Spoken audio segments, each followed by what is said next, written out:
2003년 10월 경남 김해의 한 수영장에서 9살 여자아이가 물 위에 축 처진 채로 떠올랐습니다. 맥박도 호흡도 멈춘 이 아이는 병원으로 옮겨졌지만 끝내 숨졌습니다. 엄마, 언니, 사촌과 함께 수영장에 놀러 왔던 이 아이는 사망하기 전 언니에게 맛있는 걸 먹고 왔다며 자랑했다고 합니다.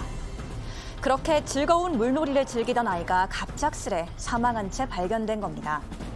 경찰도 아이의 엄마도 단순 익사사고라고 생각했던 이 사건은 부검을 통해 살인사건으로 전환됐습니다.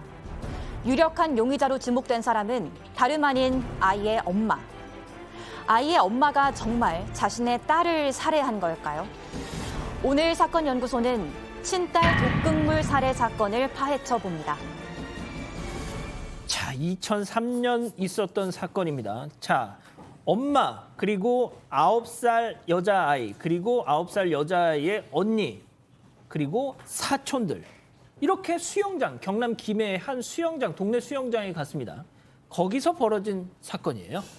네, 2003년 10월 12일 경남 김해의 한 동네 실내 수영장에서 놀던 9살 아이가 물속에서 숨졌습니다. 친엄마인 36살 안 씨가 자신의 두 딸과 조카 한 명을 데리고 수영장에 가서 일어난 일인데요. 안전요원이 아이를 발견하자마자 심폐소생술을 하고 의식을 잠시 되찾게 했고 말귀도 잠시 알아듣는 듯 했는데 병원에 옮긴 지 5분 만에 숨진 겁니다. 병원 의사는 일단 사망 원인을 익사로 판단했지만 석연찮은 부분이 상당히 많았습니다. 수영장 측에서도 익사일 리가 없다, 뭔가 다른 요인이 있을 것이다 이렇게 주장했습니다. 자, 뭔가 다른 요인, 어떤 정황이 있었던 겁니까? 일단 물에 빠진 사람을 이렇게 구조를 해서 심폐소생술을 하잖아요. 의식이 돌아왔을 경우에는 생존 가능성이 거의 100%, 거의 99.9%라고 합니다. 근데 이 아이는 2번이나 인공호흡을 해서 의식이 돌아오는데도 결국 병원으로 옮겼는데 사망을 했고요. 또 그거 보셨죠? 물에 빠져서 물을 먹었을 때 이렇게 심폐소생술을 하면 의식을 잃다가 푹 깨어나면서 물을 탁 토해내잖아요. 영화에서 많이 나오죠. 보통 그런 장면 많이 보셨을 텐데 물을 토해내는 상황이 전혀 없었다라는 거예요. 그러니까 2번이나 심폐소생술을 해서 살려놨는데 병원으로 옮겼는데 물도 토하지 않고 사망해버렸다? 그래서 이게 경찰도 그렇고 수영장 측에서도 이거 부검을 볼 필요가 있다라고 주장을 했습니다. 부검을 했으면 되지 않습니까? 네, 그런데 부검이 처음에 좀 쉽지 않았던 건 친모가 반대했습니다. 이거는 수영장 부주의 때문에 아이가 사망한 거지 다른 이유가 아니다 이렇게 주장을 했습니다만 결국 부검은 이루어졌고요. 이제 부검을 할 때 보통 근육 색깔이 일반적인 사체와 좀 달랐다고 합니다. 일반적으로는 보통 회색빛이 좀 도는데 선홍빛이 돌았다고 하고요. 이 선홍빛이 도는 경우는 셋 중에 하나라고 합니다. 동사. 쉽게 말해서 얼어 죽은 거, 그다음에 일산화탄소 중독, 그다음에 청산가리 중독 세 가지인데 일단 수영장에서 동사할 일은 없잖아요. 그렇죠. 그렇죠? 그리고 일산화탄소 중독도 있을 수가 없습니다. 그럼 남는 건 딱 하나 독극물밖에 없습니다. 그러니까 이제 독극물 관련된 검사를 해보니까 혈액 1ml에서 16.2mg의 청산염이 발견되는데요. 성인 기준으로 치사량의 3배 그런 약품이 발견이 된 겁니다. 자, 교수님. 이제 이 둘째 아이입니다. 사망한 아이가 9살짜리. 그런데 얘가 앞서 김 기자 뭐 프리젠테이션에서도 들으셨겠지만 언니한테 언니 나 맛있는 거 먹고 왔다 막 이렇게 자랑을 했는데 결국 그거에 그 맛있는 거 안에 뭔가가 있었던 거 아닙니까? 글쎄 그렇게밖에 추정을 할 수가 없는 것이 아이의 몸속에서 그 치사량의 3배가 되는 청산가리가 나왔다라고 하면 그래서 이제 그와 관련돼서 이제 조사를 합니다. 사실 저도 이제 이 사건과 관련돼서 제가 분석을 한 적이 있는데 그때 당시에 이제 그 첫째 딸이 뭐라고 이제 얘기를 하냐면 애들은 거짓말 잘 안 하잖아요. 그러니까 동생이 맛있는 거 먹고 왔다니까 야 그거 뭐 먹었냐 그랬더니 엄마가 얘기하지 말랬어. 비밀이라 그랬어. 이렇게 얘기를 했다는 거예요. 그래서 자기가 엄마한테 가서 왜 동생한테만 맛있는 거 줬냐 이렇게 항의를 한 적이 있다라고 하고 그때 당시에 바로 옆에 있던 13살 먹은 조카도 그 대화를 들었다라고 진술을 했어요. 또 이제 수영장의 안전 요원이 관찰을 했는데 바로 이 안 씨가 탈의실 쪽에서 이 둘째 딸을 손짓으로 이렇게 불러서 구석에서 어깨에 손을 얹고 뭔가 얘기하는 걸 봤다라고 이 진술을 하니까 이 세 사람의 진술을 보게 되면은 엄마가 뭔가를 먹인 것이 아니냐라고 우리가 추정을 하는 것이 합리적인데 중요한 것은 뭐냐? 바로 이 엄마 안 씨 같은 경우는 나는 절대 우리 딸에게 뭘 갖다가 준 적이 없다라고 해서 극구 부인을 하고 있는데 어떻게 보면 논리가 상당히 떨어지고 뭔가 냄새가 나는 것이죠. 예. 자, 김 기자. 자, 여기까지가 사실이라는 전제하에 그럼 엄마가 둘째 딸 그 9살짜리 자기 친딸을 살해한 이유가 뭡니까? 네, 그러니까 보시면은 되게 이상하리만큼 부검도 반대하고 익사가 아닌 것 같다는 주변의 의견이 충분히 나오는데도 수영장의 과실이다라고만 거듭 주장을 하잖아요.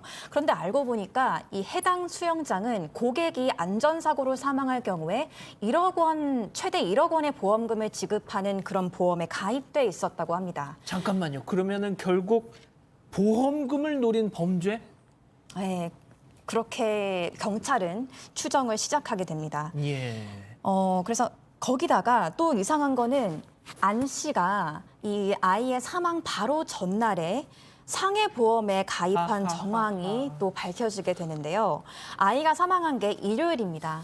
그런데 같은 주말인 토요일에 자신의 직장으로 보험 설계사를 불러서 이 상해보험 가입을 이제 부탁을 한 건데 또 재밌는 거는 당시 보험 계약금을 낼 돈도 없어서 설계사한테 대납까지 요구하면서 무리하게 가입을 했다는 겁니다. 그래서 경찰은 굉장히 이거는 경제적 문제를 의심할 만한 일이다라고 판단을 해서 왜 굳이 가입을 전날에 토요일에 강행했냐라고 질문을 하자 답변이 아는 사람의 아이가 교통사고로 크게 다쳤다는 얘기를 듣고 급한 마음에 가입을 했다고 하는데 또 그럼 아는 사람 누구의 애가 다쳤냐라고 질문을 구체적으로 들어가니까 그것에는 대답을 또 못했다고 합니다.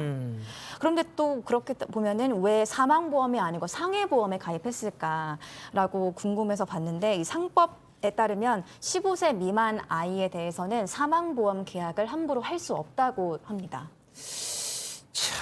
이게 참 교수님 일단 심증은 충분하죠 이 정도면. 그런데 이 피해 이 엄마라는 사람을 재판에 넘기는 것은 상당히 쉽지 않았다고 합니다. 자, 그런데 이 엄마의 진술서를 문제 삼은 프로파일러의 어떤 지적으로 인해서 수사가 급물살을 탔다고요? 왜 그렇게 됐냐 그러면 처음에 이제 경찰에서 수사를 하는 그 과정에서 이 독극물로 인한 그 살인으로 그렇게 의심이 되는데 독극물을 구입한 흔적을 못 찾았다는 거예요. 근데 그것은 어떤 의미냐? 예를 들어서 오래전에 가지고 있었다면 바로 수사를 했는데도 안 나올 수가 있습니다. 그래서 그것 때문에 결정적 증거가 없어서 한 2년 정도를 갖다 끌었고 결국 경찰은 검찰로 이제 그 사건을 송치를 했는데 이 검찰에서 수사를 하는 그 과정에서 이 어머니 안 씨를 소환해 가지고 다시 한번 사건의 재구성을 진술서로 한번 써봐라 라고 했는데 그 진술서 내에서 여러 가지 문제가 드러났다는 거죠. 그 당시에 이제 참여했던 뭐 프로파일러들이 지적을 한 그런 내용들인데 그 내용을 그 사건 당시 사항을 설명하는 데서 우리 누구 자기 둘째 딸이죠. 사고를 당해서 위독하다 도와달라라고 하는 전화를 했다라고 썼다가 이걸 갖다 지우고 위독을 위급으로 바꿨었어요. 그러니까 이 사람은 이 독이라고 하는 얘기를 갖다가 이렇게 묘사하는 것이 좀 불편했나 이렇게 우리가 볼 수 있고 또 이제 그 통상 이런 그 피해를 당한 어머니의 그 어떤 탄원서라든가 진술서 보면은 비통함이나 분노 이런 것들이 전혀 안 보인다는 거예요. 보통 보면은 범인을 꼭 잡아주기 바랍니다. 이렇게 되는데 그것도 없었고 또 이제 사건의 전체 내용 중에서 약 한 12% 정도만 사건과 관련된 진술이 있었다. 그래서 용의자가 사건과 관련된 부분을 좀 줄이는 그런 전형적인 반응을 보였다는 겁니다. 자, 자, 여기서부터 주목해 주십시오. 결국 그런데 말이죠. 이 엄마라는 사람 주변에서 이상한 죽음이 계속 나옵니다. 네, 경찰이 내사에 본격적으로 착수한 뒤로부터 굉장히 수상한 정황들이 발견되는데요. 이 엄마에게는 내연남이 있었다고 합니다. 그래서 그 통화 내역을 경찰이 확보해서 들어보던 와중에 너 또 약 먹였어? 라는 질문을 했습니다. 이게 굉장히 의미심장한 한마디인데 추가 범행이 의심되잖아요. 또 약을 먹였냐는 거 보니까. 예. 알고 보니 이 여성의 남편이 2년 전에 사망했는데 그 당시에 이 남성은 이웃집에서 가져온 김치와 굴을 먹고 그 이후에 안 씨가 건네준 커피까지 마신 후에 바로 가슴을 부여잡고 통증을 호소하면서 사망을 했다고 하는데요. 예. 이 안 씨는 경찰 조사에서 커피를 마셨다는 얘기는 쏙 빼고 김치와 생굴만 먹었다 이렇게 말을 하면서 의사는 그런 말을 듣고 아마 굴 속에 있는 독성분에 의해서 과민성 쇼크가 왔을 것이다라고 판단을 하게 됩니다. 그런데 이게 여름철도 아니고 굴이 상하기가 참 힘든 겨울철이잖아요.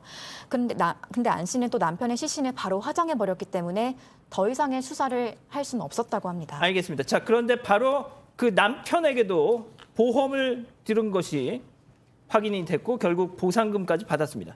자, 양 변호사님. 이제는 또 친구가 사망을 합니다.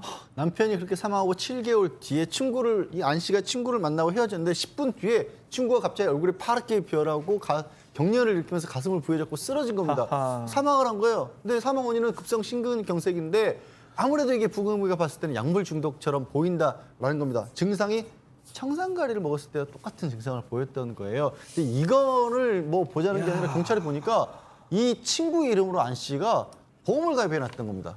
친구 이름으로? 친구인 척하고 그리고 보험료는 자기가 받게끔 해놨던 거예요. 이건 누가 봐도 이상하잖아요. 예. 근데 너무 좀 이게 좀 이상한 게 부검을 더 철저하게 했는데 이게 독극물은 검출이 안 됐던 겁니다.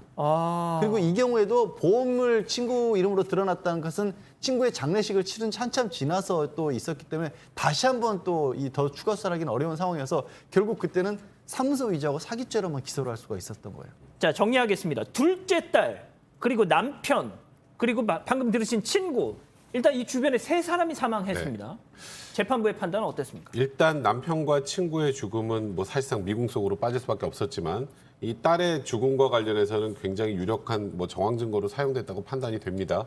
그리고 형량에도 영향을 미친 것 같고요. 일단 뭐 이 사건 같은 경우 무기징역이 선고가 됐었는데 예. 뭐 그 전에 남편과 또 친구의 살인까지 다 있었다는 걸 전제로 한다면 무기징역이라 사형에 선고됐을 가능성이 많은 사건이었고요.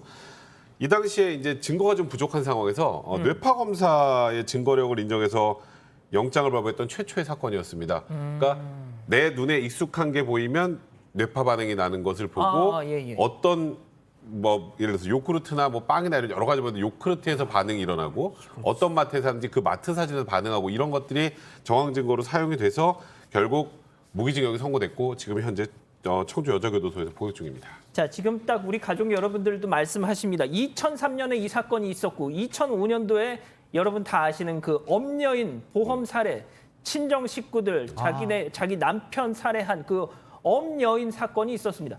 자, 엄여인 사건이 어떻게 보면 약간 전조 같은 사건이었는데 둘 다 공교롭게도 지금 청주 여자교도소에 같이 있습니다.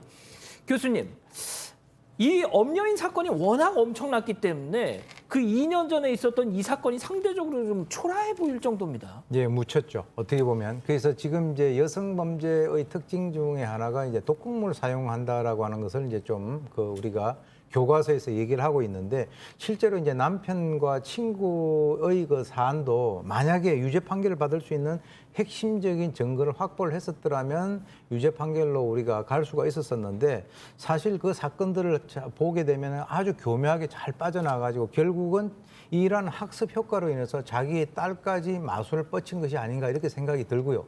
만약에 이것이 밝혀지지 않았더라면 성공했더라면 더 나아가서 주위에 있는 사람, 예컨대 뭐 첫째 딸이라든가 주위 사람들을 모두 범행 대상으로 삼을 수도 있었을 것이다라고 하는 그런 측면에서는 상당히 끔찍한 그런 사건입니다. 알겠습니다. 오늘 사건 연구소 이렇게 정리하고요.